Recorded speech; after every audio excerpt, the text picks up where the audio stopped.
Welcome to Still Science Lab. Tonight, we journey into the deepest reaches of the cosmos to confront a nightmare made of magnetism and stone, exploring the terrifying reality of the Magnetar, the only true rival to the black hole. For decades, the black hole has reigned supreme in our collective imagination as the ultimate cosmic predator, a bottomless pit from which nothing, not even light, can escape. We have grown used to the idea of singularities and event horizons, treating them as the final word in cosmic extremity. But somewhere in the silent dark of our galaxy, there exists a dead star only 12 miles wide that challenges that supremacy.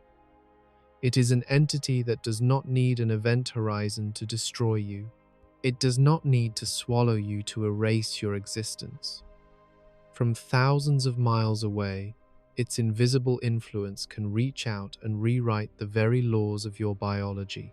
This is the Magnetar, an object so extreme that it breaks the rules of physics we once thought were unbreakable, proving that in the vastness of space, gravity is not the only force that can bend reality to its will.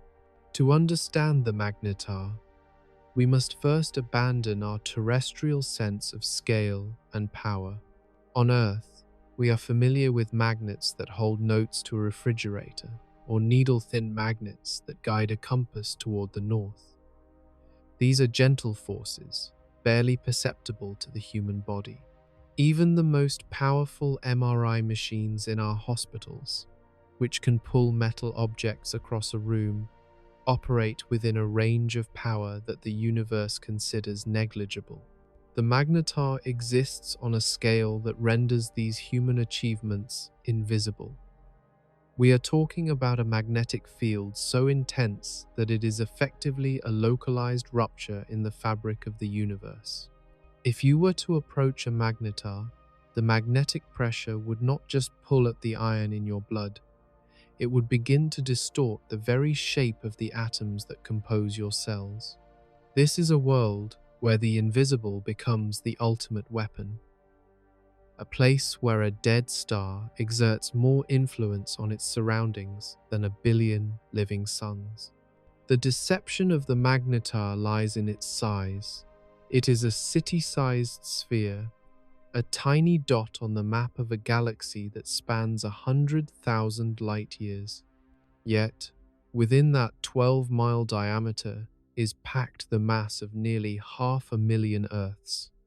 It is a ball of matter so dense that it sits on the absolute precipice of becoming a black hole. It is a survivor of a stellar collapse that almost went all the way to a singularity but stopped just short of the point of no return. Because it did not vanish into a black hole, it retained a physical surface, a solid, rotating crust that acts as a generator for the most powerful magnetic fields in existence. This creates a unique paradox. A black hole is famous for what it hides, but a Magnetar is terrifying for what it broadcasts. It is a cosmic siren, screaming out energy and magnetism with such ferocity that it can be felt across the breadth of the Milky Way. The black hole may capture the imagination with its mystery, but the Magnetar commands respect through its sheer, active violence. While a black hole is a passive trap waiting for matter to stumble into its grasp, the Magnetar is a dynamic monster. It spins with frantic, dizzying speed, its magnetic field lines twisting and snapping like whip cracks of pure energy. These field lines are not just mathematical abstractions, they are physical structures that carry enough energy to warp the vacuum itself. In the vicinity of a Magnetar, empty space is no longer empty. It becomes birefringent, meaning it behaves like a crystal, slowing down and bending light in ways that defy classical optics.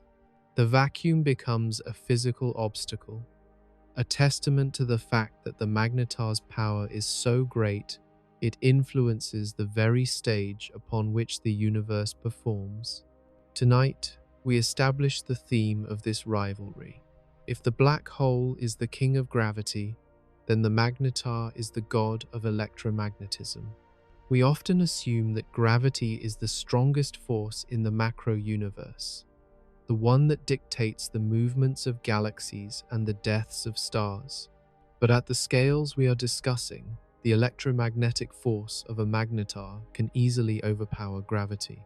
It can suspend matter against the pull of a star, it can create explosions that dwarf supernovas, and it can reach out across the void to strike at planets thousands of light years away. We are looking at a reality where the invisible threads of a magnetic field are more dangerous than the crushing weight of a singularity. The magnetar is the invisible monster, a ghost in the machine of the cosmos that proves the universe has more than one way to break a human being. The reality of the magnetar challenges our fundamental understanding of what matter is.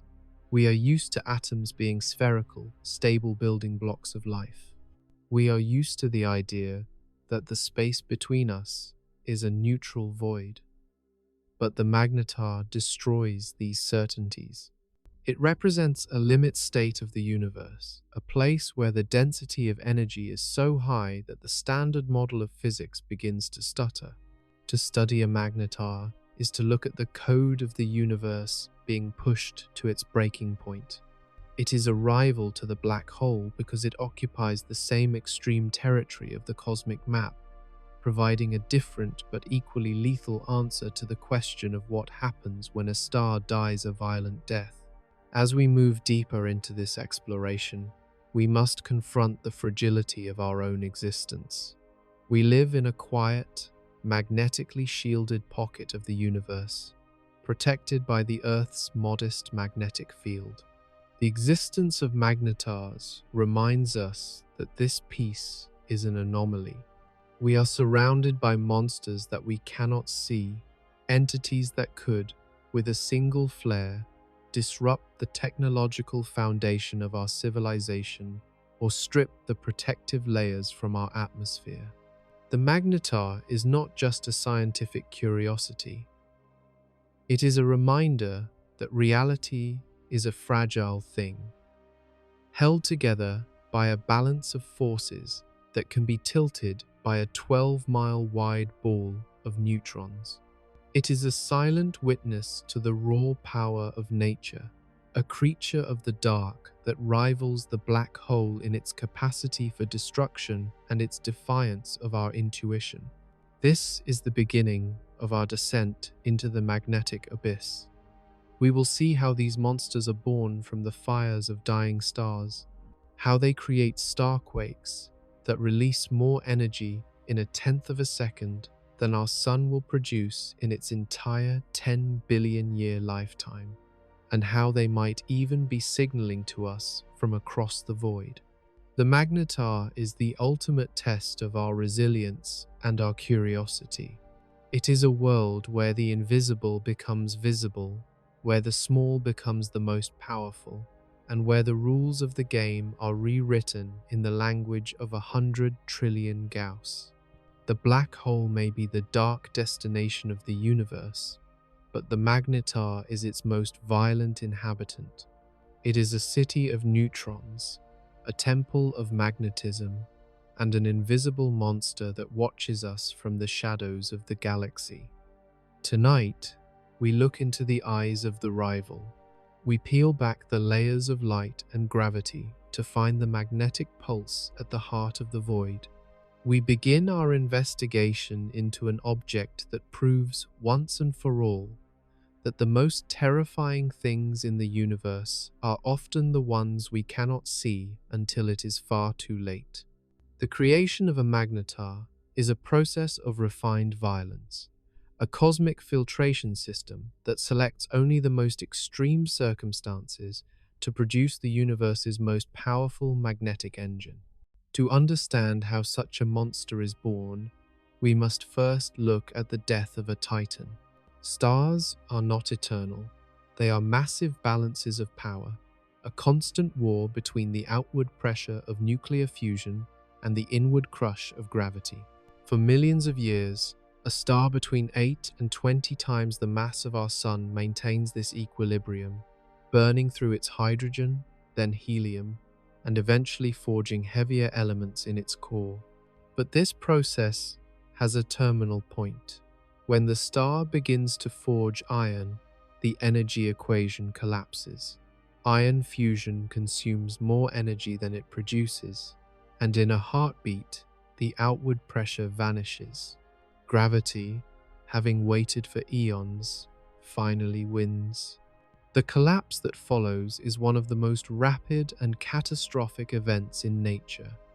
In less than a second, an iron core the size of Earth is crushed down into a sphere no larger than a city. The outer layers of the star, suddenly lacking a foundation, fall inward at a fraction of the speed of light, strike the hyperdense core, and rebound in a supernova explosion so bright it can outshine an entire galaxy. This is the standard story of stellar death, the shared origin of both black holes and neutron stars. But the Magnetar requires something more. It requires a specific set of initial conditions, a perfect storm of rotation, heat, and fluid motion that separates it from its less powerful siblings. While most cores in this mass range settle into a standard neutron star, a rare few are subjected to a process of amplification that turns them into something far more dangerous. This process is known as the dynamo effect.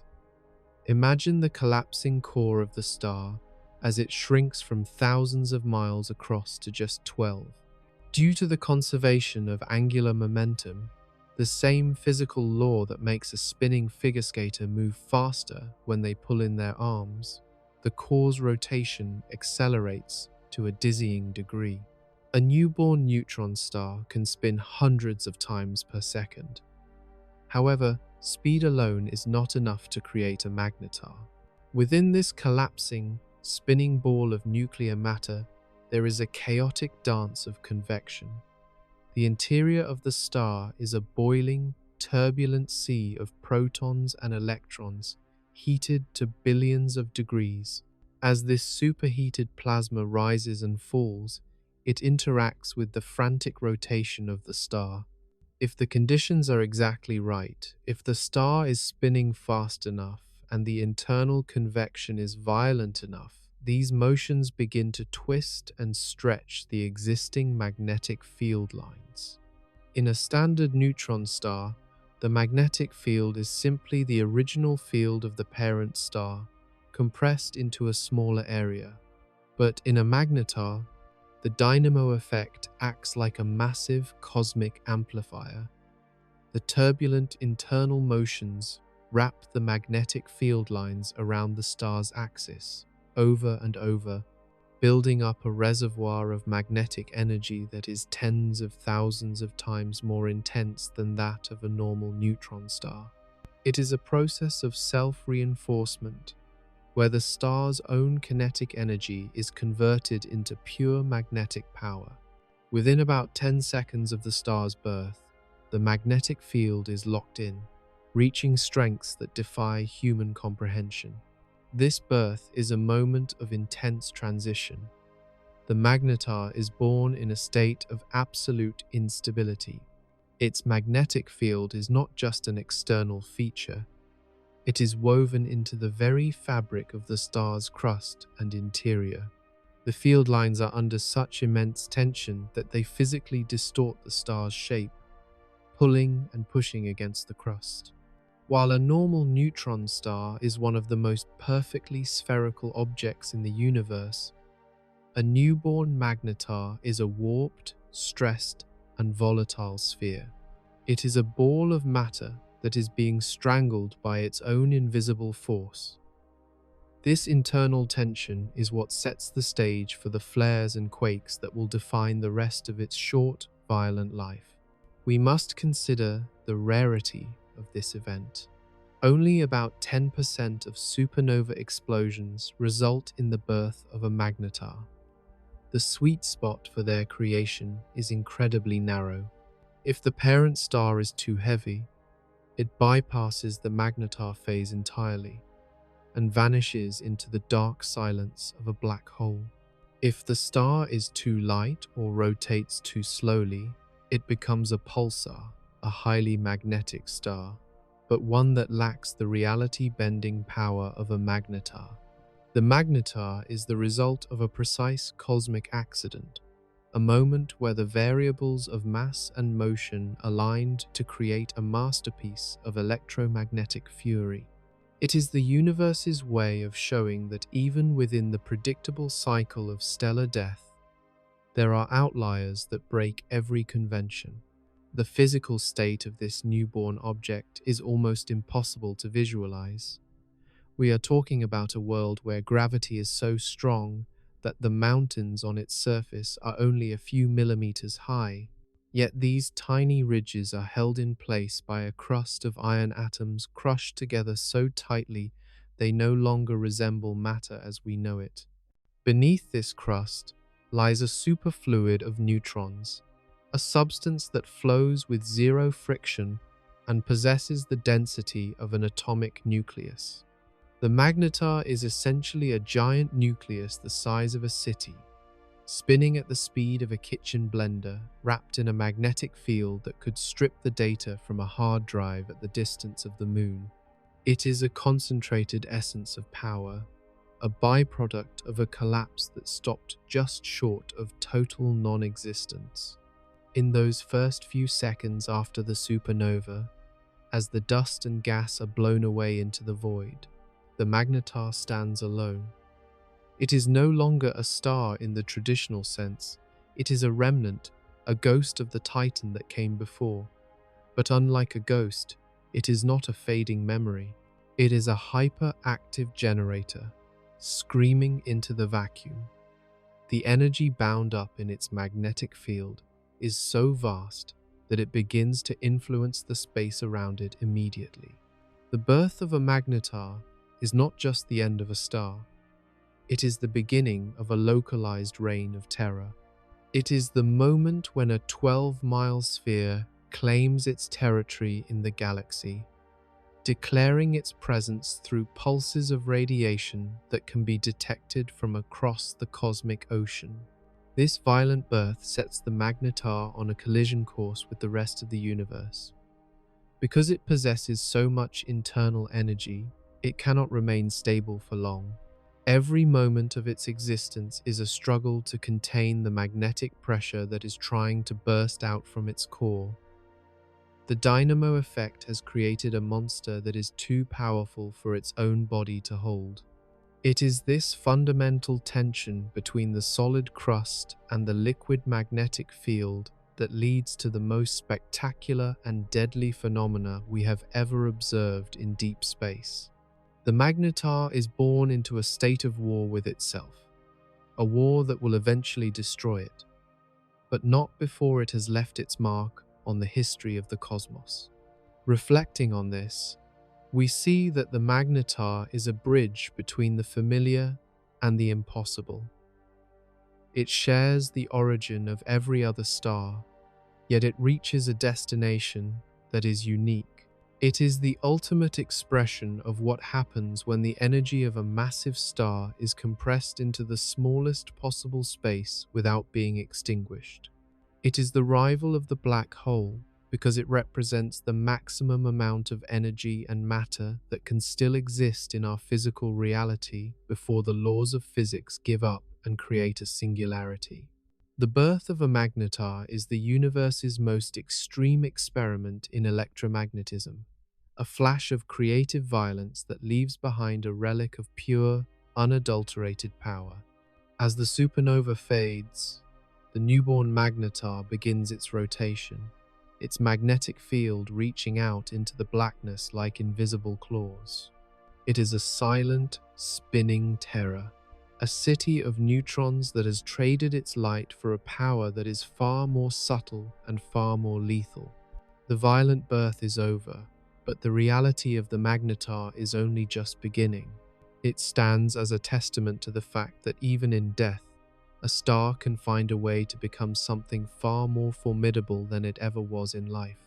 It is the rival that refuses to vanish, the monster that chooses to stay and fight in the light of its own magnetic fury. To visualize the strength of a magnetar, we must depart from the world of ordinary numbers and enter a reality where the laws of physics are pushed to their breaking point. The standard units of measurement we use on Earth to quantify magnetic force, the Gauss, become almost meaningless when applied to this cosmic monster.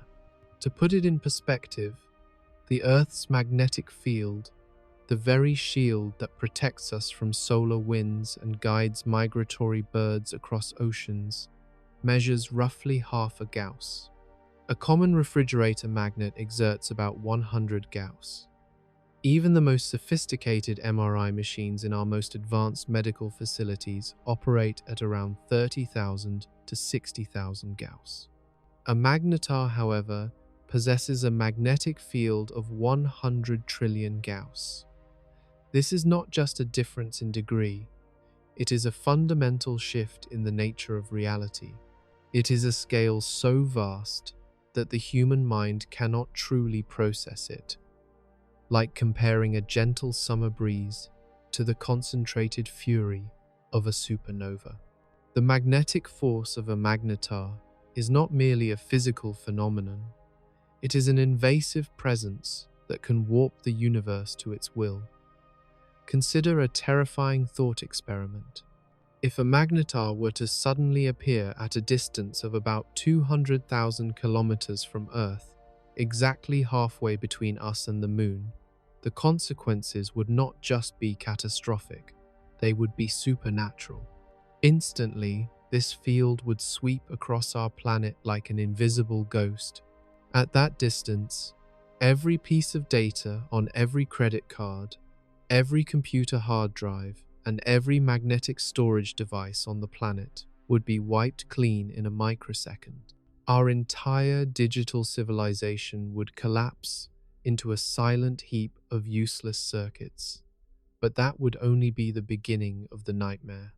As the distance narrows, the magnetic force begins to interact directly with our biology.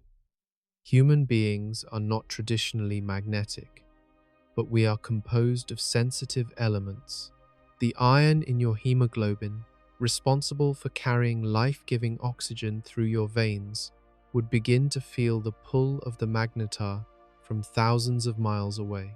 This force is so immense that it could physically drag the iron molecules out of your blood or cause your circulation to cease entirely as the hemoglobin attempts to align itself with the star's invisible field lines. Closer still, the very water molecules in your body, which are weakly diamagnetic, would be pushed and pulled with such violence that your cellular tissues would simply be torn apart from the inside out. You would not just die, you would be dismantled at a molecular level by a force you cannot see, hear, or touch. The power of 100 trillion Gauss means that the energy density in the space surrounding a magnetar is so high that it exceeds the density of ordinary matter. In this environment, the magnetic field becomes so thick that it alters the structure of the vacuum itself. The vacuum of space is no longer a neutral, empty void. It becomes a polarized medium where photons of light cannot travel in a straight line but are bent and split as they pass through the magnetic field lines. This phenomenon, known as vacuum birefringence, means that if you were to stand near a magnetar, you would see the space around it warped and twisted as if looking through a flawed crystal lens. Light is imprisoned, matter is distorted, and space itself becomes a lethal trap woven with invisible magnetic threads. This power also redefines the concept of solidity. On Earth, steel is a symbol of strength and permanence.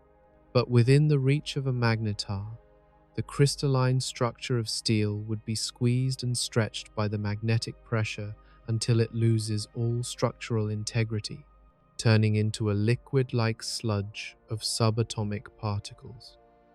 Even the crust of the magnetar itself, made of ultra-dense neutron star matter, is kept in a state of extreme, agonizing tension.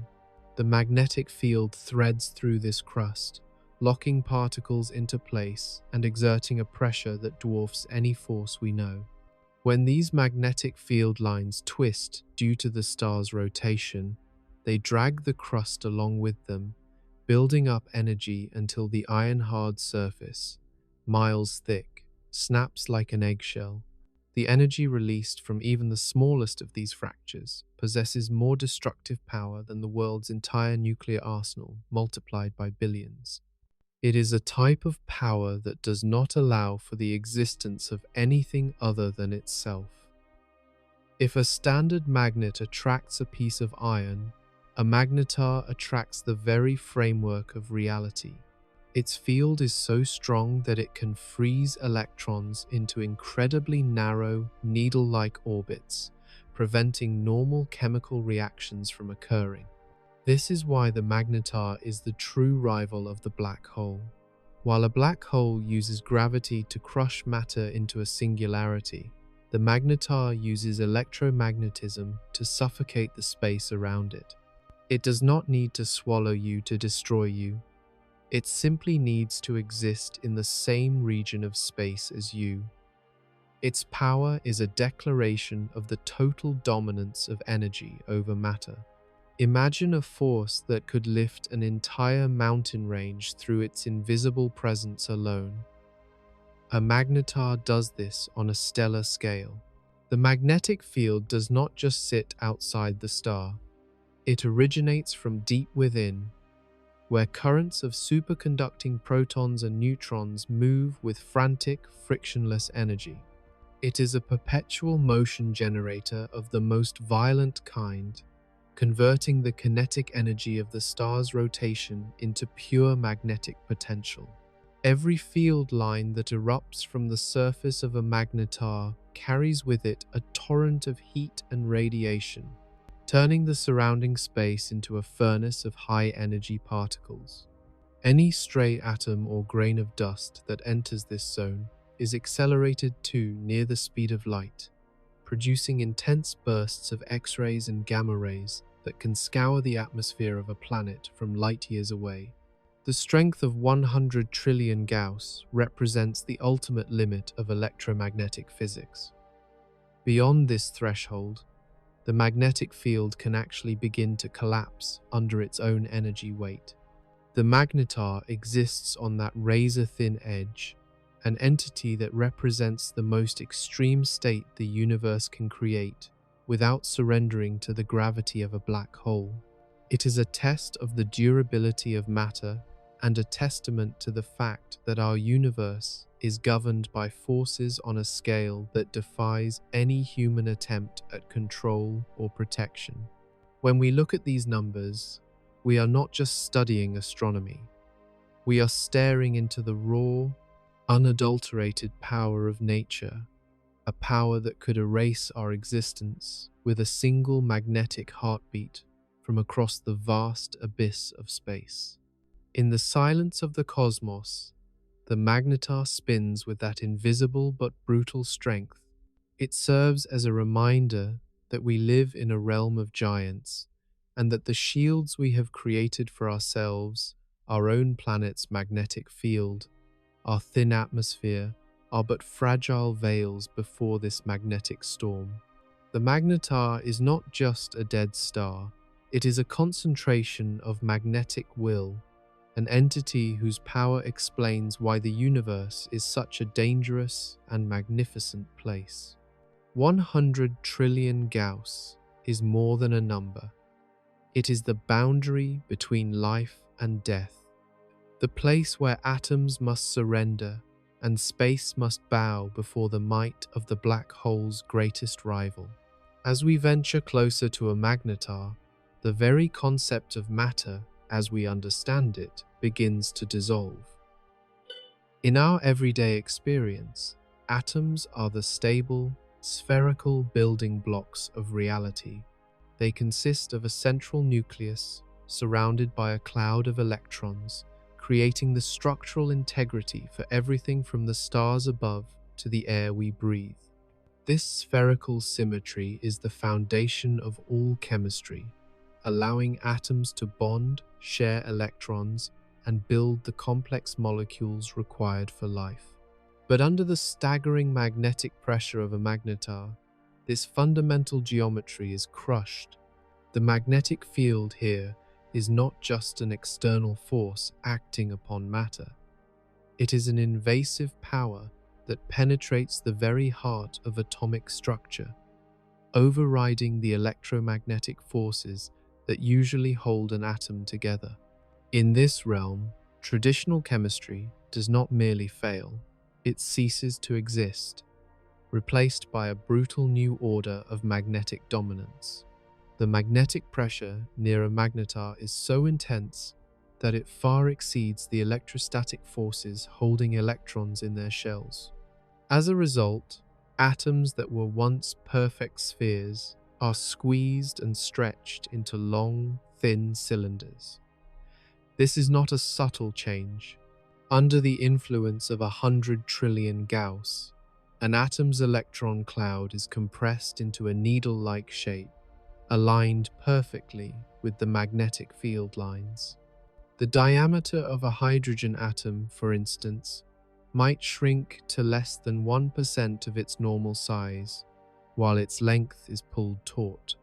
Imagine every building block of your body, every strand of DNA, every protein, every water molecule suddenly being elongated into a microscopic, razor-sharp needle. In such a distorted geometry, the very mechanics of bonding are shattered. Electrons can no longer inhabit the overlapping orbitals required to form covalent or ionic bonds. The chemical handshake that allows atoms to join together and form complex structures is impossible when every participant has been turned into a geometric sliver. At this boundary of physics, the fundamental processes of life are rendered physically impossible. Life, at its core, is a dance of complex, multidimensional chemical reactions. It requires the flexibility of spherical atoms to twist, turn, and lock into place to create the machinery of a cell. But a magnetar demands absolute geometric conformity. In a world where atoms are needles, there is no room for the intricate folding of a protein or the double helix of a genetic code. Any biological entity, no matter how exotic its composition, would find its structural blueprint instantly invalidated. This is not just a lethal environment. It is a region of the cosmos where the structural requirements for complexity have been revoked. The magnetar is a graveyard of chemistry, a place where matter is stripped of its ability to be anything other than a silent, magnetic alignment. The distortion extends beyond individual atoms to the very macroscopic properties of matter itself. As atoms are crushed into cylinders, they begin to stack end to end, forming long, polymer-like chains. This creates a state of matter that behaves unlike any solid, liquid, or gas known to terrestrial science. This magnetic matter possesses extraordinary density and strength, but only in one direction along the field lines. It becomes a substance that can conduct heat and electricity with perfect efficiency along its length, while remaining a total insulator across its width. Light passing through this distorted landscape is scattered in bizarre, non-linear patterns because the electrons can only vibrate along the axis of the atomic needles. Every law of optics, thermodynamics, and fluid dynamics taught in our textbooks is rendered obsolete. The magnetar does not just destroy matter, it redefines it in a way that the human mind can barely comprehend. This collapse of physical form is the primary reason the magnetar stands as the true rival to the black hole. While a black hole destroys everything by pulling it into a single point of infinite density, the magnetar destroys everything by rewriting the fundamental architecture of existence. A black hole will crush you, but a magnetar will deconstruct your atoms and stretch them out until you are no longer a human being, but a cloud of subatomic threads. The magnetic pressure acts like a giant, invisible hand kneading space and time, turning the most rigid materials into fragile, elongated structures. Even the vacuum surrounding the magnetar becomes thick with energy, creating an environment where pairs of particles and antiparticles are constantly being ripped into existence by the sheer intensity of the field. The atomic distortion also explains the terrifying nature of the magnetar's surface. Its crust, composed of ultra-dense iron, is not just compressed by gravity but is locked into place by the magnetic field. The iron atoms here are stretched into metallic polymers that are billions of times stronger than any steel on Earth. However, this strength comes with an agonizing level of internal tension. The magnetic field lines are constantly twisting and pulling at these atomic chains, storing an incredible amount of potential energy. When the magnetic stress exceeds the breaking point of this distorted atomic lattice, the crust fractures, releasing a tsunami of energy in the form of a gamma-ray flare. The very matter of the star is a coiled spring, held in place by the same forces that have warped its atoms into needles. Reflecting on this phenomenon, we realize that the universe is not always a hospitable place for matter to flourish. There are dark corners of space where the fundamental forces are so powerful that they veto the existence of the structures we take for granted. The magnetar is a reminder of how fortunate we are to live in a region of low magnetic intensity, where atoms can maintain their perfect spherical harmony. The stability of chemistry and biology that we enjoy is a rare exception in a universe filled with entities that can warp reality simply by their presence. We exist in a pocket of geometric peace, far removed from the needle-like tyranny of the magnetar's reach. As we contemplate the distortion of the atom, we must also face the limitations of human knowledge. Every chemical experiment ever performed and every theory of molecular bonding ever constructed is merely a special case of a much broader and more violent set of rules. The magnetar pushes matter to its ultimate limit, where the boundary between energy and substance becomes blurred. In that realm, there is no place for life, no room for diversity, only the absolute reign of the field lines. It is a lesson in humility, showing that under the most extreme conditions, even the most basic building blocks of the universe must change their shape to survive or vanish into the void. The collapse of physical form is the true essence of the terror a magnetar represents. It is not just a dead star, it is a challenge to the fabric of reality. It turns the familiar into the alien and the safe into the lethal. Within its influence, the geometry of space no longer serves life, but serves destruction. Atoms are forced into brutal molds, stripped of their right to bond and their right to exist in their natural state. The magnetar is where the universe displays its most raw power, a place where chemistry bows and life is but a distant memory of a faraway blue planet. Ultimately, the breakdown of traditional chemistry near a magnetar shows us how fragile our reality truly is. We exist because of a delicate balance of forces that allows electrons to dance freely around nuclei. But in places like the magnetar, that dance is suspended. The electrons are frozen into needle-shaped orbits, and all possibility for material variety is extinguished. The magnetar stands as a monument to the end of the organic world and the beginning of a harsh, magnetic order. It is the enemy of life, not because it seeks to destroy, but because its very nature is fundamentally incompatible with the laws that created us. In the presence of the black hole's rival, The atom is no longer a sphere of potential, but a cylinder of silent, trapped energy. The surface of a magnetar is a place of impossible tension, a rigid shell of hyperdense matter that is being strangled from within by its own magnetic field. This crust, composed of iron atoms crushed into a crystalline lattice far denser than anything on Earth, is not a peaceful foundation.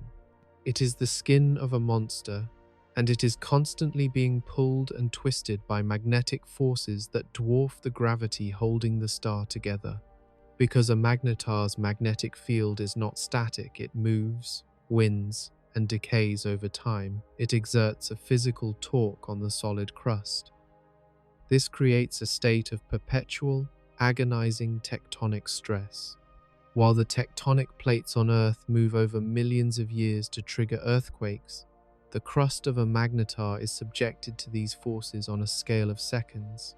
When the magnetic pressure finally exceeds the structural integrity of the iron lattice, the crust does not just shift, it snaps.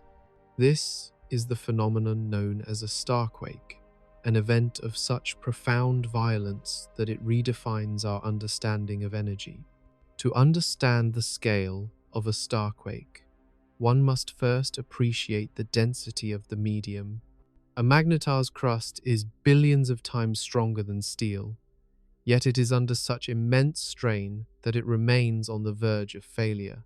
When the crust breaks, the movement might be as small as a single centimeter, a distance that, on Earth, would be barely perceptible. But on a neutron star, where a teaspoon of matter weighs as much as a mountain, a 1 centimeter shift is a tectonic catastrophe.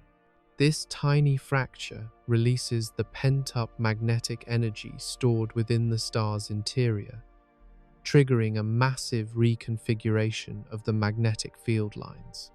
As these lines snap and reconnect, they act like a cosmic slingshot, accelerating particles to near the speed of light and launching a fireball of radiation into the void. This is the birth of a giant flare, the most energetic event ever recorded from a single stellar object. The energy released in a giant flare is almost incomprehensible. In a mere tenth of a second, a magnetar can radiate more energy than our sun will produce in 100,000 years. For that brief flash, this city-sized ball of neutrons becomes the most luminous object in the local universe, outshining entire galaxies. This is not the steady, life-giving light of a normal star. It is a lethal torrent of hard X-rays and gamma rays, a wave of radiation that carries enough power to influence the environment of planets thousands of light-years away. If such a flare were to occur within our own galactic neighborhood, the results would be existential. The sheer intensity of the gamma rays would be enough to physically alter the chemistry of a planet's atmosphere, ionizing the air and stripping away the protective layers that life requires to survive. The mechanics of these flares are a testament to the magnetar's role as the black hole's true rival. While a black hole consumes matter silently, a magnetar announces its presence through these explosive outbursts. The starquake is the mechanism by which the magnetar bleeds off its internal magnetic tension. It is a violent adjustment, a way for the star to seek a lower energy state. But the cost of that adjustment is the release of a radiation pulse that travels across the cosmos like a bullet. These flares are so powerful that they can be detected from across the Milky Way, appearing as sudden, blinding spikes in our satellite data, ghostly reminders of a catastrophe that happened eons ago in the deep dark of space. Inside the starquake triggers a global oscillation. The entire 12-mile sphere begins to ring like a bell, vibrating with frequencies that reveal the hidden structure of its interior. These seismic waves travel through the neutron-degenerate matter at incredible speeds, causing the magnetar's surface to heave and buckle. This ringing persists long after the initial flare has passed, providing astronomers with a rare opportunity to peer inside the most extreme matter in the universe. The starquake is not just a surface event, it is a full-body convulsion of a dead star, a moment where the internal pressure of magnetism and the external weight of gravity collide in a frantic attempt to find balance. The lethal instability of the crust means that a magnetar is a ticking time bomb. Because the magnetic field is constantly decaying and twisting, the star is never truly at rest. It lives in a cycle of accumulation and release, building up magnetic stress until the crust can no longer hold, then shattering in a burst of gamma-ray fury. This cycle makes magnetars some of the most unpredictable and dangerous objects in the sky. Unlike pulsars, which emit steady, rhythmic pulses like a cosmic heartbeat, magnetars are prone to sudden, erratic tantrums. A magnetar that has been quiet for years can suddenly wake up, fracture its crust, and release a flare that blinds our most sensitive telescopes. It is a world of total volatility, where the solid ground is merely a temporary cage for a magnetic storm.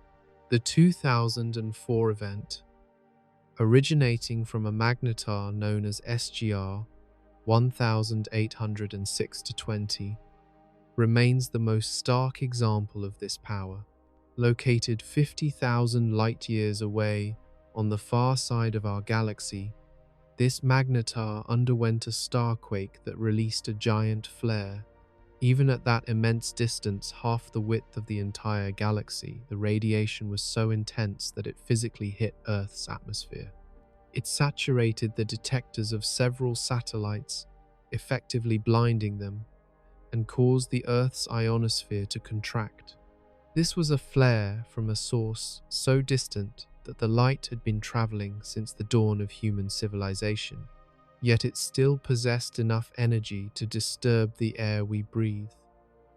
It served as a chilling warning. A magnetar does not need to be close to be lethal.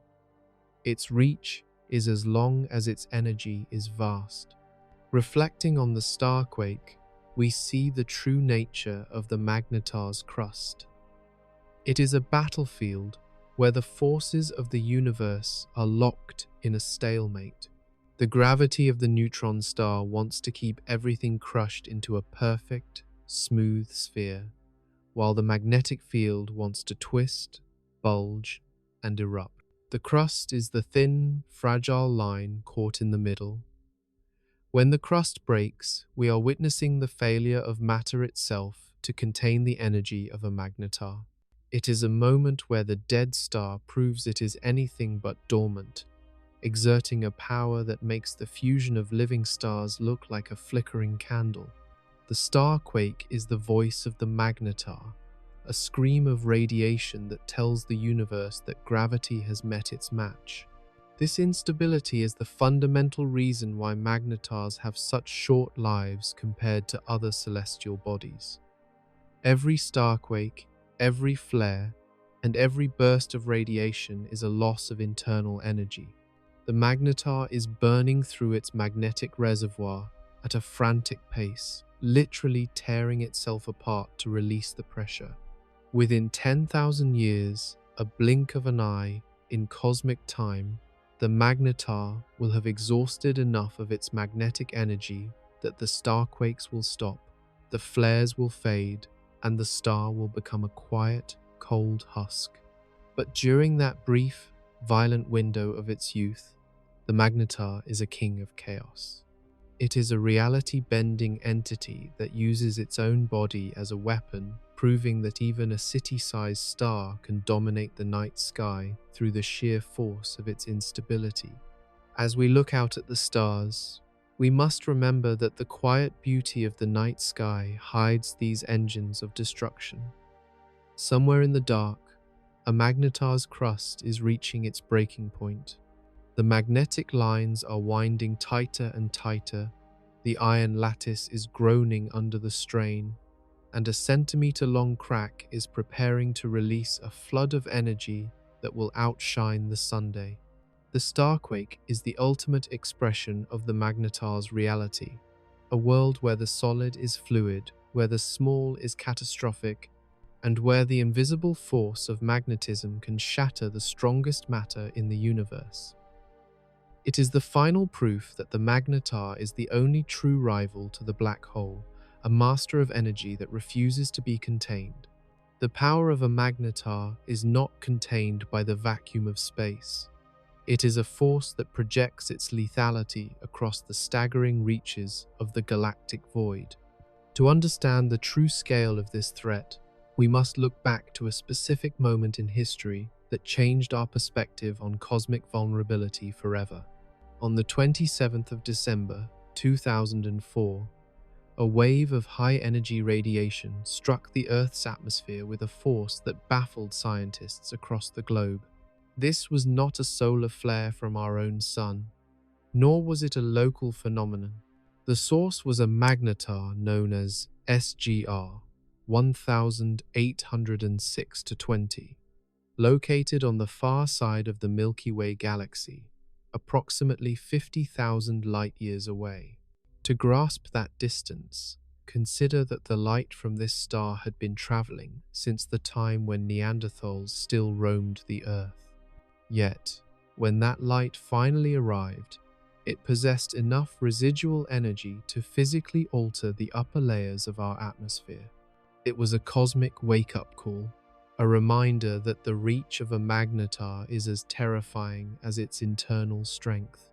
This 2004 event was the result of a massive starquake on the magnetar's surface, a fracture that released a giant flare of gamma rays and X-rays. Even after traversing half the diameter of the galaxy, the pulse was so intense that it saturated the detectors of several gamma-ray satellites, effectively blinding them for a moment. More shockingly, the radiation was powerful enough to ionize the Earth's upper atmosphere, causing the ionosphere, the layer of charged particles that reflects radio waves, to expand and shift. For a brief instant, the far side of a dead star, tens of thousands of light-years removed from our solar system, exerted more influence on our planet's air than the Sun itself.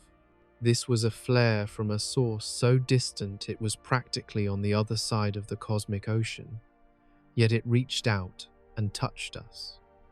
It proved that in the realm of magnetars, distance is a fragile shield. The implications of the 2004 burst lead us to the chilling concept of the kill zone. If a magnetar flare can disturb our atmosphere from 50,000 light-years away, what would happen if one were located in our immediate stellar neighborhood? Astronomers and physicists have modeled the catastrophic consequences of a magnetar flare occurring within a 10 light-year radius of Earth. At this proximity, the term lethal becomes an understatement. The initial burst of gamma rays would hit our planet like a tidal wave of pure energy. It wouldn't just interfere with our electronics. It would physically strip the ozone layer from the sky. The ozone layer is our primary defense against the sun's ultraviolet radiation, and its sudden removal would expose the surface of the Earth to a relentless bombardment of UV light. This would trigger a cascading collapse of the global food chain, starting with the microscopic plankton in the oceans and the delicate tissues of plants on land. But the destruction would not stop at the ozone layer. The high-energy radiation would trigger chemical reactions in the atmosphere, creating massive amounts of nitrogen oxides. These compounds would form a thick, brown shroud of smog, blocking out sunlight and leading to a phenomenon known as cosmic winter. Beneath this shroud, acid rain would scour the landscape, poisoning water sources and killing off any surviving vegetation. A magnetar within the 10 light-year kill zone would not need to pull the Earth into its orbit. or swallow us in its fire to end life as we know it. It would simply need to sneeze, a single starquake, a single snap of a magnetic field line to render our planet a sterile, irradiated rock. This is the raw, unmediated power of the black hole's rival. A reach so long that it makes the vastness of space feel dangerously small. Reflecting on this lethal reach, we must consider the silent, invisible nature of the threat. Unlike a supernova, which might provide a visual warning as a star swells and glows, a magnetar flare travels at the speed of light. There would be no warning. The first indication of our doom would be the global collapse of our satellite networks, followed immediately by the ionization of the air. By the time we realized what was happening, the damage would already be done. The invisible monster we introduced earlier is not just a poetic description, it is a literal truth. We are living in a shooting gallery where the bullets are made of invisible light and the marksmen are city-sized stars hidden in the dark corners of the galaxy. The 2004 event was merely a near miss on a galactic scale, a warning shot that tells us our survival depends on the simple, blind luck of our position in space. The lethal reach also changes how we view the history of life on Earth. Paleontologists and astrophysicists have begun to investigate whether previous mass extinctions in our planet's history could have been caused by distant magnetar flares.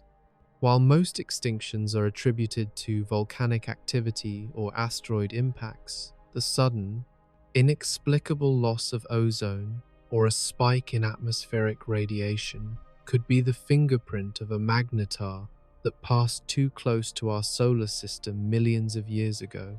We are beginning to understand that life on Earth is not just a terrestrial story. It is a cosmic one, deeply entwined with the violent life cycles of stars we can barely see. A magnetar is a ghost that haunts the fossil record, a reminder that the deep past was just as dangerous as the deep future. Furthermore, the existence of the kill zone forces us to re-evaluate the search for extraterrestrial intelligence. If magnetars are common throughout the universe, and their lethal reach spans tens of light years, they may act as a cosmic reset button for developing civilizations.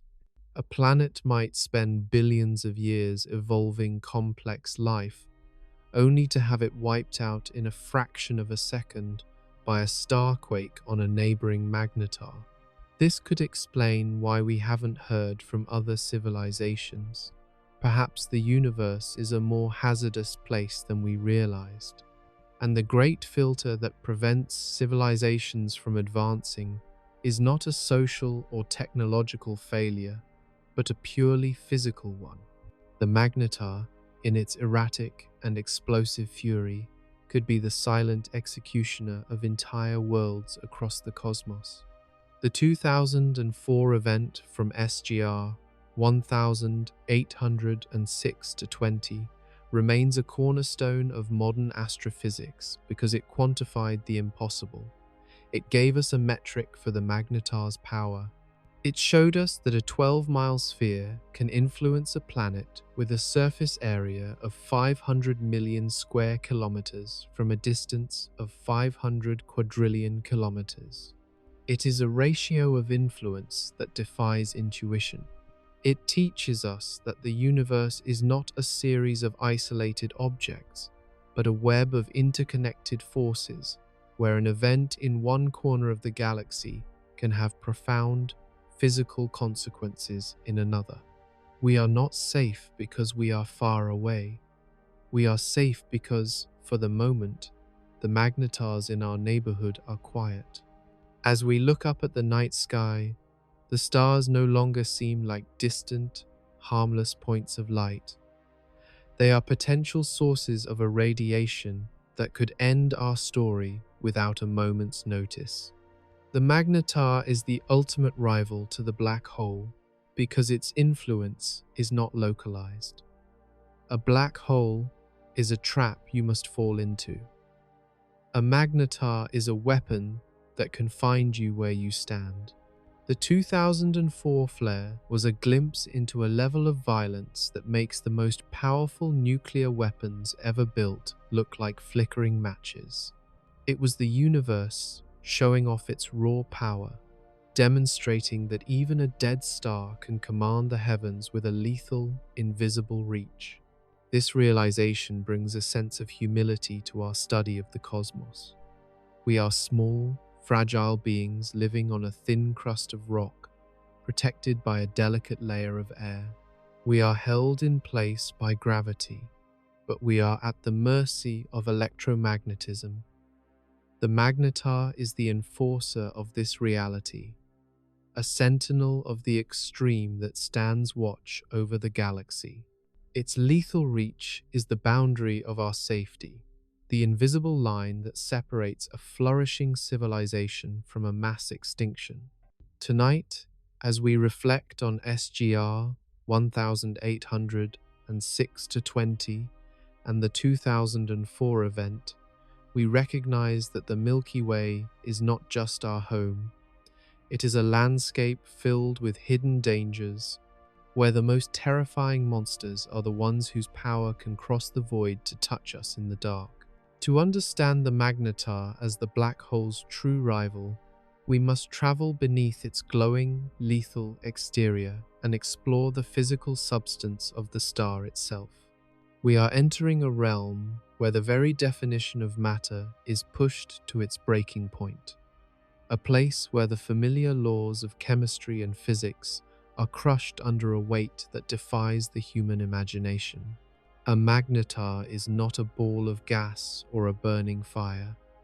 It is a solid, city-sized diamond of nuclear matter, a relic that exists on the absolute threshold of non-existence. To touch its surface, if one could survive the radiation and magnetism, would be to touch the densest material in the observable universe. This is a world where a single teaspoon of matter possesses the mass of a mountain, a place held together by the frantic energy of the subatomic world, balanced on the razor's edge of total gravitational collapse. The outermost layer of a magnetar is a crust of iron, but it is iron in a form that no laboratory on Earth could ever replicate. On our planet, iron is a sturdy metal we use to build skyscrapers and bridges, defined by the space between its atoms. In the crust of a magnetar, that space has been obliterated. The gravity is so intense that the electrons are crushed into the nuclei, and the atoms are squeezed together until they form a rigid, crystalline lattice of pure, ultra-dense iron. This crust is billions of times stronger than any steel, yet it is only about a mile thick. It serves as the containment vessel for the madness within. Because of the magnetar's extreme magnetism, this iron crust is under constant, agonizing stress, locked in a permanent state of tension as it struggles to hold back the tidal forces of the star's interior. As we descend deeper, the iron crust gives way to something even more exotic. The pressure becomes so great that even the nuclei of the iron atoms begin to dissolve. We enter a region of neutron degenerate matter, where protons and electrons have been forced to merge, leaving behind a sea of neutrons. This is the neutron soup that gives the star its name.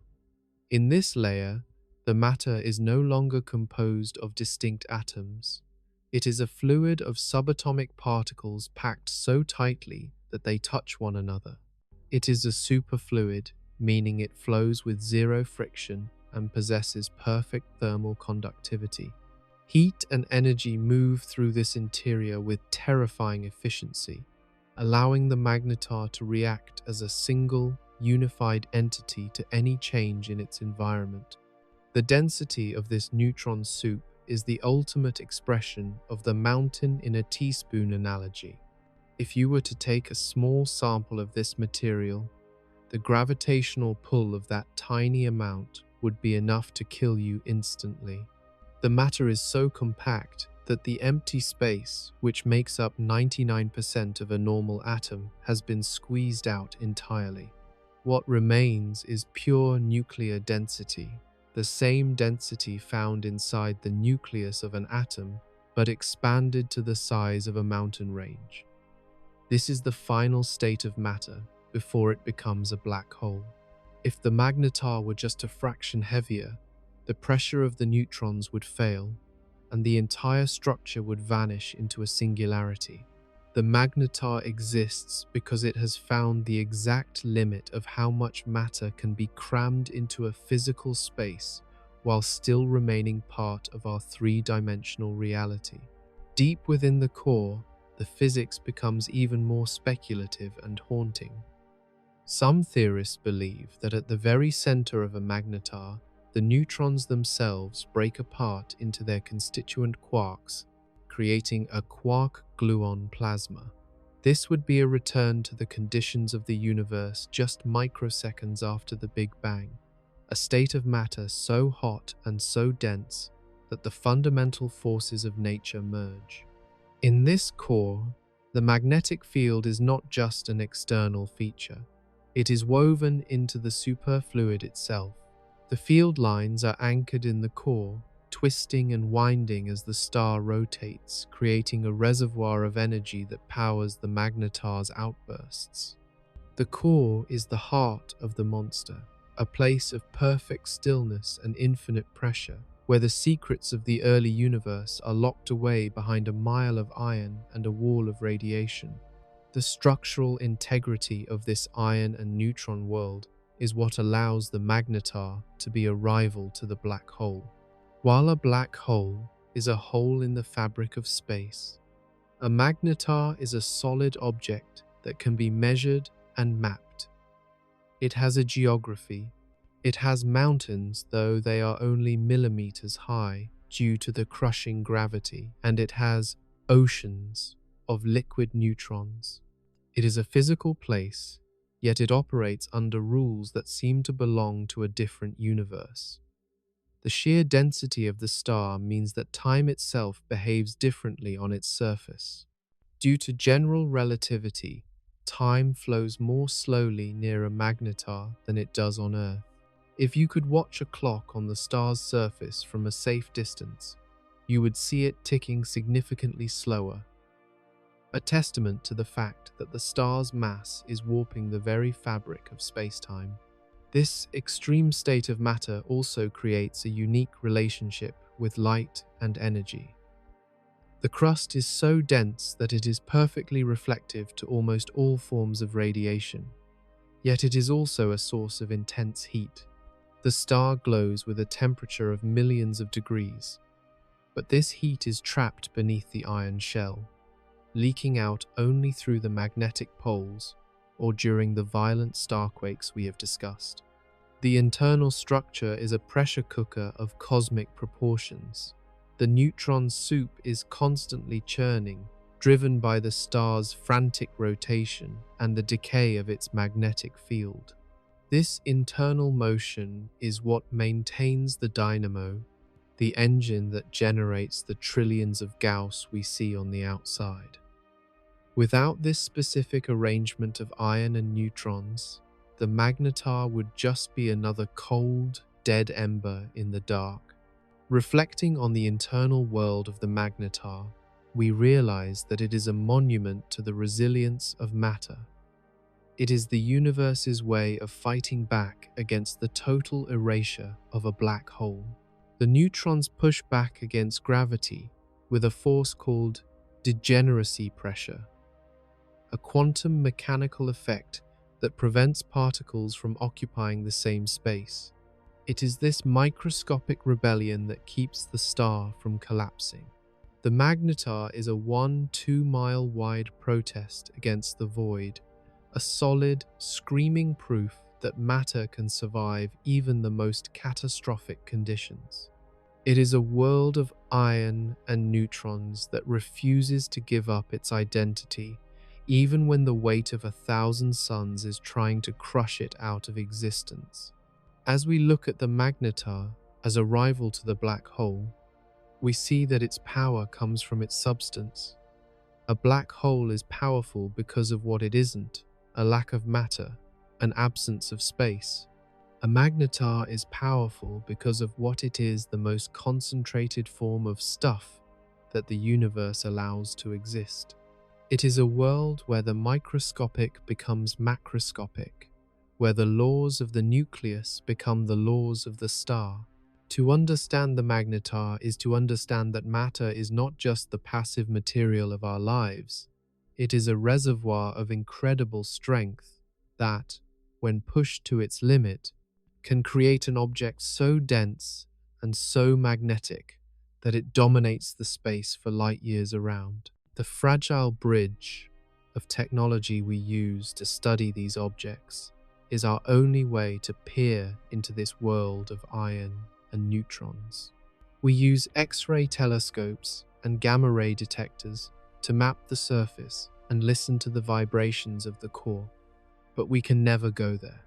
No material we could ever build would survive even a nanosecond on the crust of a magnetar.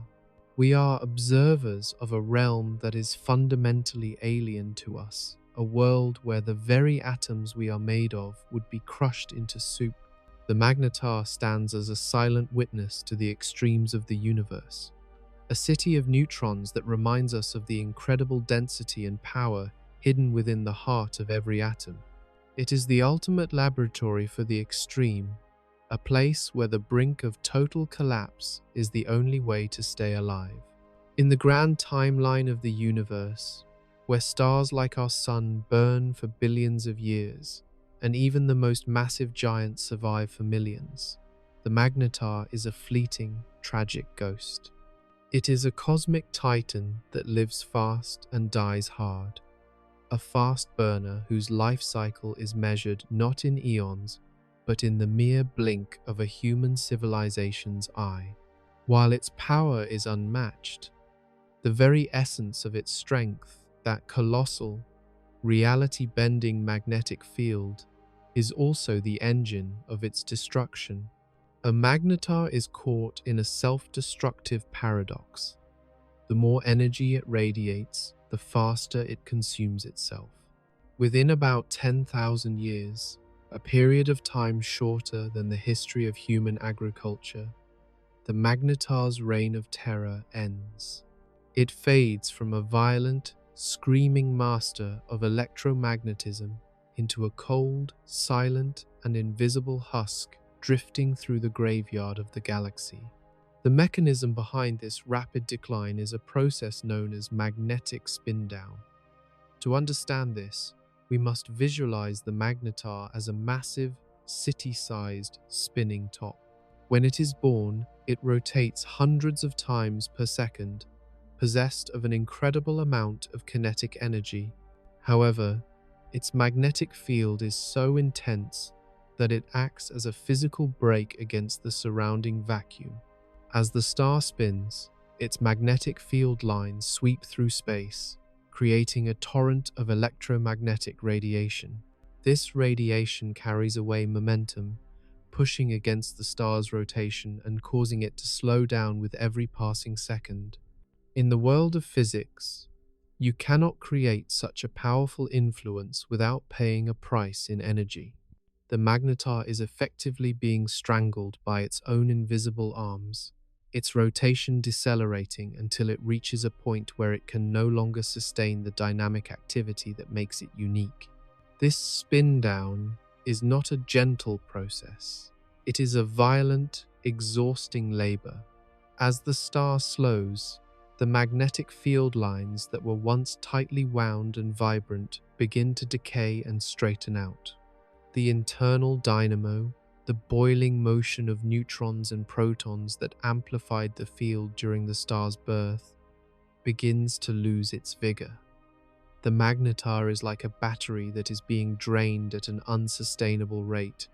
While a normal neutron star or a pulsar can remain active for millions of years, emitting steady beams of light, the magnetar's energy output is so concentrated and so fierce that it bankrupts itself in a fraction of that time. It is the rock star of the stellar world, burning with a brilliance that defies description, only to burn out before the rest of the galaxy even realizes it was there. The tragedy of the Magnetar's life is that its period of extreme power is incredibly narrow. During those first 10,000 years, it is capable of the starquakes and giant flares that make it the rival of the black hole. It is during this window that it can blind satellites from across the galaxy and distort the atoms of anything that dares to approach. But as the magnetic field decays, the frequency and intensity of these outbursts diminish.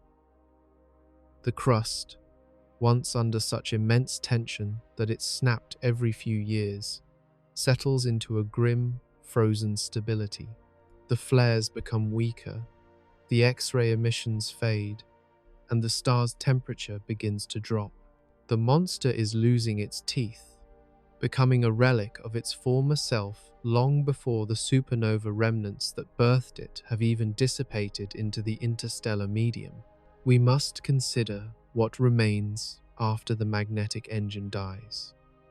When the field strength drops below a certain threshold, the object is no longer classified as a magnetar.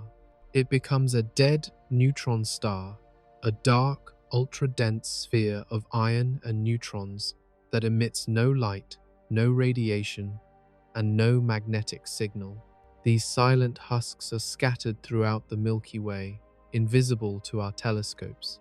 For every active magnetar we detect today, there are likely thousands of these cold corpses drifting in the dark, the remains of ancient monsters that once ruled their corners of space with an iron grip.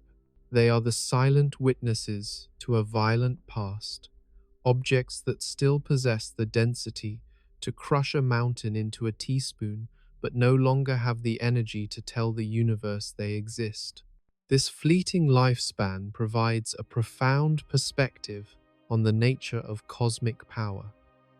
In our human experience, we often equate strength with permanence. We look at the sun and see a symbol of eternal stability, but the Magnetar teaches us that the most extreme states of matter and energy are often the most fragile. The higher the energy, the shorter the life. The Magnetar is a manifestation of a physical overload, a state where the universe has pushed the parameters of magnetism so far that the system cannot be maintained. It is a temporary rupture in the equilibrium of space, a flash of brilliance that serves as a reminder that the most terrifying forces are often the most transient. The transition from a magnetar to a cold husk also highlights the incredible isolation of these objects. Because they die so quickly, they rarely have the chance to interact with other stars or systems in a meaningful way. They are born in the ruins of a supernova, they scream for 10,000 years, and then they vanish into the shadows.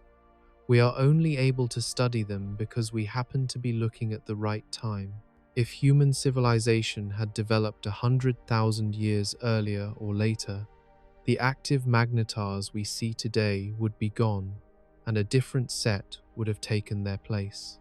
Our understanding of the magnetar is a snapshot of a vanishing phenomenon, a brief glimpse into a violent phase that most stellar remnants pass through in the blink of an eye. There is a certain dignity in this slow death.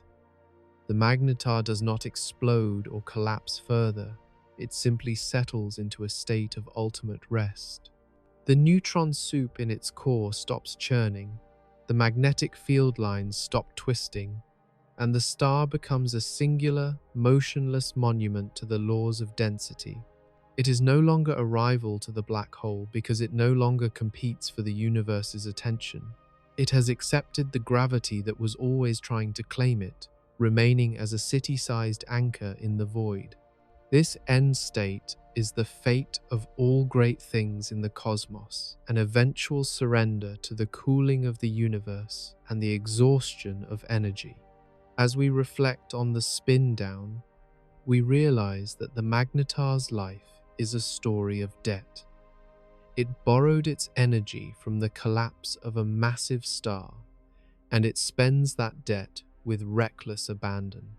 Every gamma-ray burst is a payment, and every rotation lost is a step toward the inevitable end. The invisible monster is ultimately a victim of its own nature, unable to slow the pace of its own decay.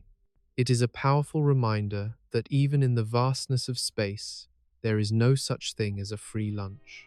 Energy must come from somewhere, and it must eventually go somewhere else. For the Magnetar, that energy goes into the vacuum, leaving behind a cold, dark sphere that serves as a tombstone for a once mighty titan. The silent graveyard of dead Magnetars is a haunting thought. It suggests that the galaxy is filled with invisible hazards, dark, heavy objects that we cannot see but that still exert a massive gravitational pull.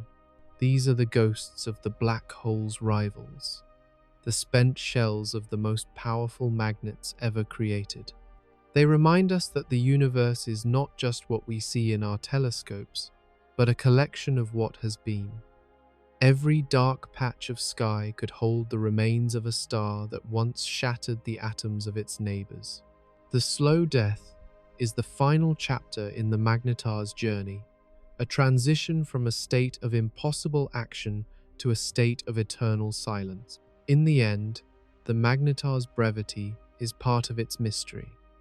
It doesn't stay long enough for us to become comfortable with its presence. It arrives with a bang, dominates the magnetic spectrum, and then slips away into the night. It is a reminder that the most extreme reaches of physics are often the most elusive. We study the Magnetar with a sense of urgency, knowing that the ones we see today are already halfway to their graves. They are the cosmic equivalent of a lightning bolt, blinding, terrifying, and gone before the thunder has even finished rolling. And in that brief flash, they show us the true limits of what is possible in this universe. As we peer deeper into the enigmatic nature of Magnetars, we encounter a phenomenon that challenges the boundary between natural astrophysics and the potential fingerprints of advanced intelligence. These are fast radio bursts, or FRBs, mysterious, millisecond-long pulses of radio waves that arrive from galaxies billions of light-years away. For years, these signals have baffled the scientific community. They possess an energy so concentrated that a single burst can emit as much power as our sun does in an entire day. While many scientists believe these are the death screams of Magnetars or the result of violent starquakes, a haunting question lingers in the peripheral of our understanding. Could these bursts be something more? Could they be techno-signatures, deliberate signals, or the unintended exhaust of technology far beyond our comprehension? In the vast, silent theater of the cosmos, the Magnetar may not just be a terminal point of stellar evolution, but a cosmic lighthouse, or perhaps even an interstellar power station harnessed by civilizations that have long since moved past the limitations of biological life. The speculation that FRBs could be artificial is rooted in the sheer efficiency and peculiar characteristics of the signals. Many of these bursts repeat with a mathematical precision that is rare in the chaotic environment of the universe. Some follow a rhythmic cycle, appearing at set intervals over days or months before falling silent. This regularity invites us to consider the Kardashev scale, a theoretical framework for measuring a civilization's level of technological advancement based on the amount of energy they can harness. A Type 2 civilization, capable of capturing the entire energy output of their star, or a Type 3 civilization, commanding the energy of an entire galaxy, would look at a Magnetar not with fear, but with the eyes of an engineer. To such a culture, a Magnetar is the ultimate battery, a city-sized reservoir of electromagnetic potential that could power a galactic communications network or propel massive starships across the void. Imagine the technological ambition required to tame the black hole's rival. An advanced intelligence might wrap a Magnetar in a Dyson-like shell or a network of superconducting satellites designed to harvest the immense magnetic flux. By manipulating the star's magnetic field lines, they could potentially trigger controlled bursts of radiation, using the Magnetar as a gargantuan transmitter. In this scenario, the fast radio bursts we detect are not accidents of nature, but the beacons of an ancient and powerful neighbor. They could be lighthouses, intended to guide travelers through the dark expanse between galaxies, or perhaps a form of leakage from a propulsion system that uses magnetic beams to push light sails to relativistic speeds. When we look at the data from our radio telescopes, we may not be looking at a dead star's spasms, but at the industrial activity of a civilization that treats the laws of physics as mere suggestions. This possibility introduces a profound loneliness to our search for life. If FRBs are indeed technosignatures, it suggests that the most successful intelligences in the universe are those that have aligned themselves with the most extreme environments. It implies that to survive the long term, a civilization must eventually move beyond the fragile protection of planets and atmospheres, seeking the raw, unadulterated power found at the edges of reality.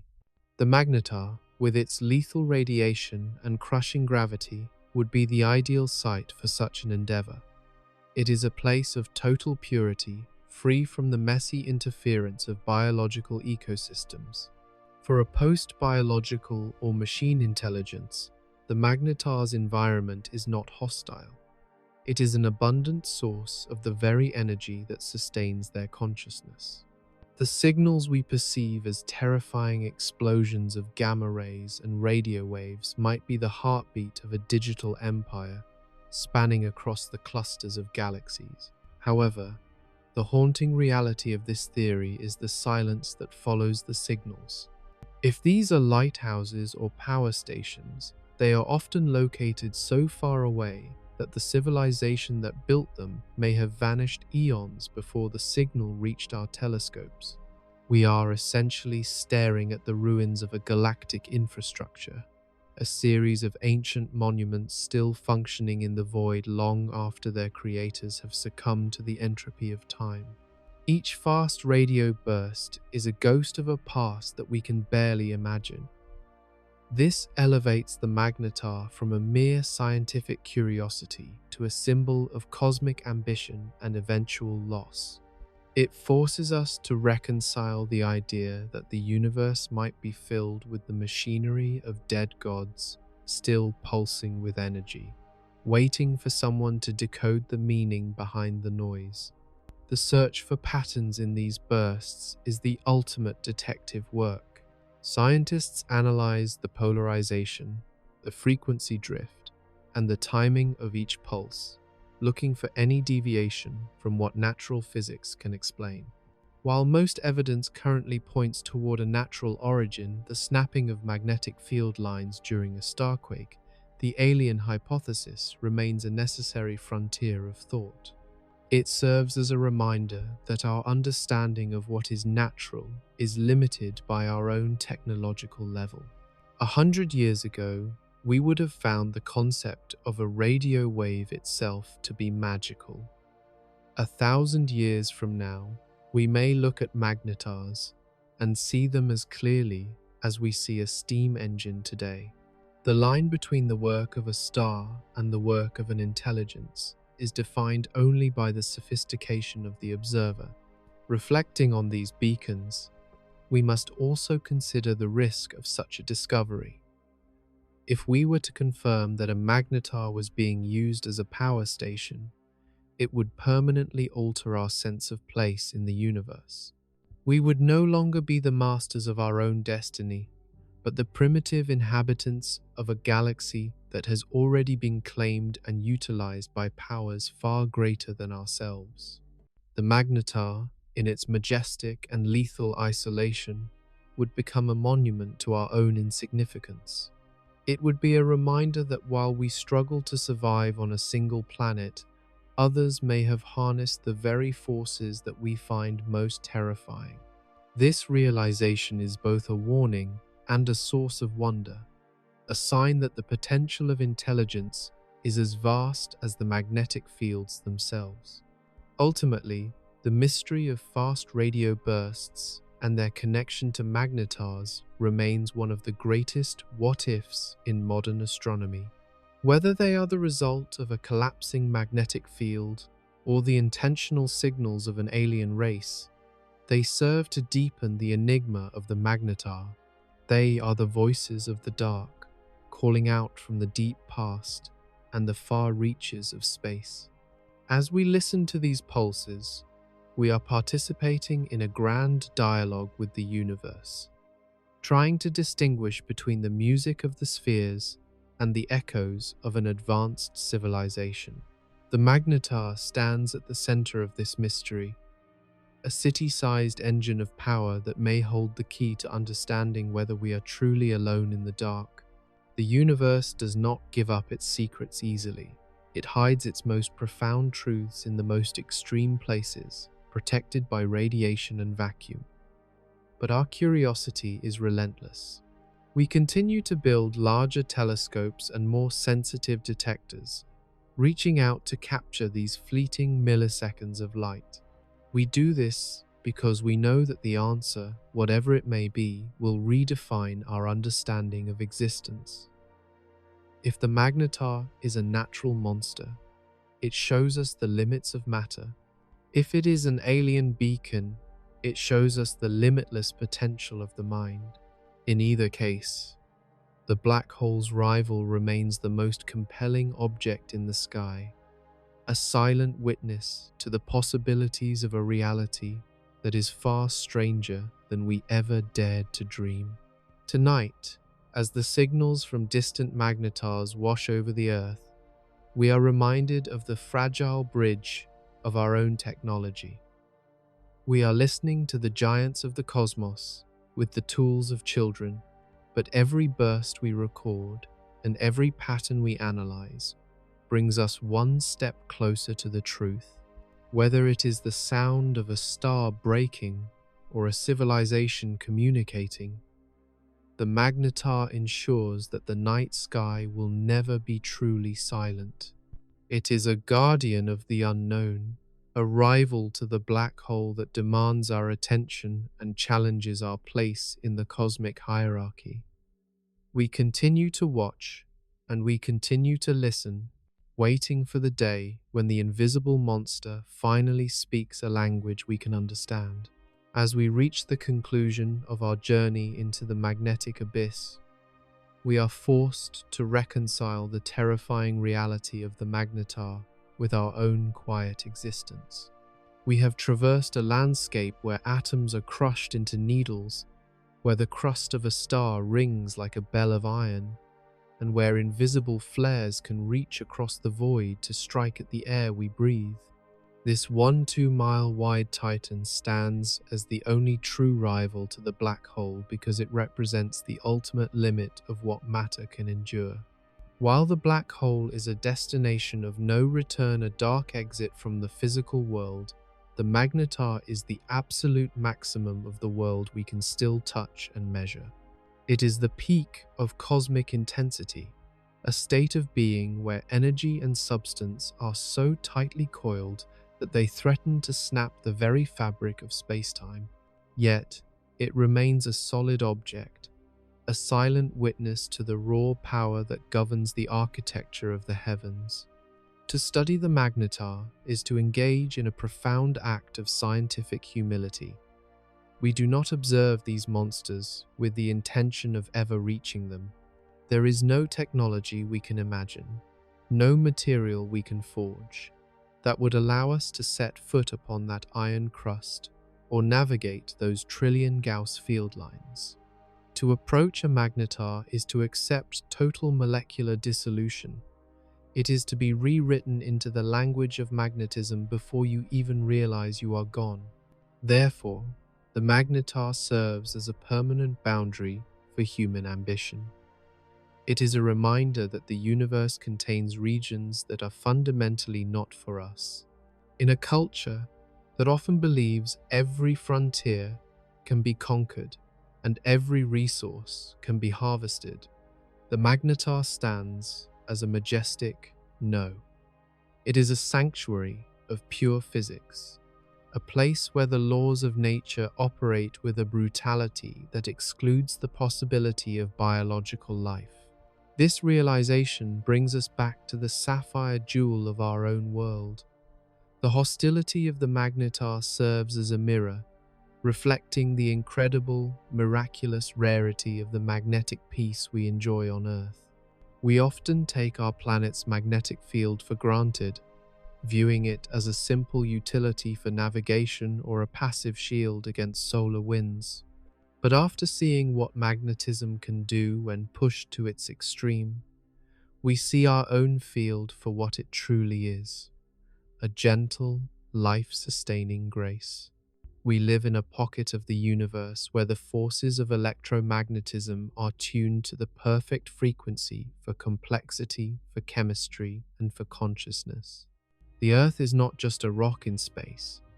It is a sheltered workshop where the universe has allowed the laws of physics to soften just enough for us to exist.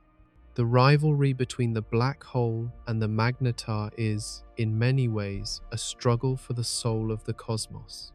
The black hole represents the urge of the universe to hide, to consume, and to vanish into the dark. The magnetar represents the urge of the universe to broadcast, to explode, and to manifest its power through light and force. By witnessing this struggle from a distance, we gain a perspective that is both terrifying and liberating. We are safe observers in a violent gallery. The gamma-ray bursts that saturate our satellites and the starquakes that ripple through the vacuum are distant echoes of a war that we are fortunate enough to miss. We occupy a narrow window of safety, a middle ground between the crushing gravity of the singularity and the lethal magnetism of the neutron star. Reflecting on the silent witnesses scattered throughout the galaxy, the thousands of dead magnetars that have already exhausted their energy, we see the true timeline of our existence. These objects are the tombstones of a violence that predates us and will outlast us. They tell a story of a universe that is constantly recycling its energy, turning the deaths of stars into the seeds of new mysteries. The fact that we can even detect these objects, that we can use the fragile bridge of our mathematics and our telescopes to peer into their hearts, is a testament to the power of the human mind. We are small, fragile beings, yet we have reached out and touched the most dangerous things in existence through the sheer force of our curiosity. We have decoded the signature of an invisible monster from across 50,000 light-years of darkness. There is a profound comfort in the silence of the night sky. When we look up at the moon or the distant stars, we are seeing a landscape that appears static and peaceful. But we now know that this peace is a matter of perspective. The universe is an engine of unimaginable ferocity, filled with entities that could dismantle our reality in a heartbeat. The magnetar is the enforcer of this truth. It teaches us that safety is not a permanent right, but a temporary condition of our location. We are the inhabitants of a quiet suburb in a city of fire and iron. This knowledge does not diminish the beauty of the stars, it enhances it. It adds a layer of gratitude to every breath we take, knowing that the atoms in our lungs are able to hold their shape because we are far, far away from the black hole's rival. The magnetar also forces us to rethink our place in the cosmic hierarchy. We often think of ourselves as the pinnacle of complexity, the observers for whom the universe was made. But the Magnetar operates on a level of complexity and power that makes our entire civilization look like a flicker of static. It is a reminder that the universe has many stories, and most of them do not involve us. There is a strange kind of peace in this insignificance. It relieves us of the burden of being the center of all things and allows us to simply be what we are: witnesses. We are the eyes through which the universe looks at its own most extreme creations. We are the consciousness that gives a name to the invisible monster and finds the poetry in its starquakes. As the years pass, the active magnetars we have studied will slow their rotation and fade into the cold dark. They will join the ranks of the silent witnesses, their trillion Gauss fields decaying into nothingness. Eventually, even the most violent flares will be forgotten by the vacuum. But the lessons they have taught us will remain. They have shown us the limits of the possible. They have revealed the strength of the electromagnetic force. And most importantly, they have pointed us back home. The true value of studying the Magnetar is not found in the data from our telescopes, but in the renewed appreciation for the air, the water, and the gentle magnetic embrace of the Earth. We go to the edges of the universe to find the reasons why we must protect our own world. The fragile bridge of our technology has allowed us to cross the abyss and stand, for a moment, in the presence of a god of magnetism. We have heard its scream in the radio waves and felt its pulse in the gamma rays. We have seen the rival of the black hole and lived to tell the tale. Now, it is time to return. We leave the Magnetar to its frantic spinning and its internal wars, retreating back to the world of spherical atoms and stable chemistry. We carry with us the memory of the invisible monster, a shadow in the back of our minds that reminds us of the true scale of the cosmos. Tonight, as you look at the silver orb of the moon or the distant glint of a planet, remember the city of neutrons hiding in the dark. Remember the 12-mile-wide star that could erase your life from 250,000 miles away. But do not look with fear. Look with wonder, for we are the lucky ones who get to watch the giants from the safety of our own sanctuary. The universe is vast, and it is violent. But for now, we are the safe observers, the silent witnesses to a majesty that defies description. And in that observation, we find our meaning. The Magnetar is the rival of the black hole, but the Earth is the rival of the void, and we are exactly where we belong. Good night, and see you in the next video.